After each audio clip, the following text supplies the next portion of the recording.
అరగపూడి గాంధీ పాడి కౌశిక్ రెడ్డి వివాదంపై ఆగ్రహం వ్యక్తం చేశారు ఎంఆర్పీఎస్ అధ్యక్షుడు మందకృష్ణ మాదిగ.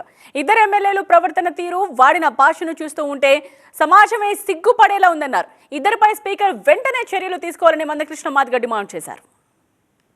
వీధి రౌడీల మధ్యలో ఘర్షణ ఇట్లా ఉంటుందని చెప్పి ప్రజలు అనుకునేవాళ్ళు. కానీ ఇవాళ ఘర్షణ ఎలా ఉంటుందో ఎమ్మెల్యేలను చూసి నేర్చుకునే పరిస్థితి. వీధి రౌడీల మధ్యలో జరిగే ఘర్షణను మర్చిపోయే పరిస్థితి వచ్చింది. కానీ ఎమ్మెల్యేల మధ్యలో రౌడీజం ఎలా ఉంటుందో చూసే పరిస్థితి వచ్చింది. నిజంగా వీళ్ళేనా మన ప్రజాప్రతినిధులు?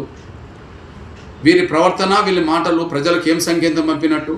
వీరి మాటలు, వీళ్ళ ప్రవర్తన, వీళ్ళ చేష్టలు ప్రజలకు ఏ దిశనిర్దేశం చేస్తున్నట్టుగా ఉన్నాయి అనే విషయాన్ని వాళ్ళు అర్థం చేసుకునే పరిస్థితిలో లేనట్టుగా వాళ్ళ ప్రవర్తన, వాళ్ళ మాటలు, వాళ్ళ చేష్టలు కనిపిస్తున్నాయి. నిజంగా శాసనసభ్యుల గౌరవాన్ని కాపాడుకోదలుచుకుంటే, ఇట్లాంటి చేష్టలు మాట్లాడే వాళ్లకు అర్హత ఉండదని చెప్పి నిరూపించదలుచుకుంటే, నిజంగా శాసనసభ స్పీకర్ వాళ్ళ సభ్యత్వాన్ని, ఈ ఇద్దరు ఎమ్మెల్యేల సభ్యత్వాన్ని వెంటనే ముందు రద్దు చేయాలని చెప్పి నేను డిమాండ్ చేస్తున్నాను.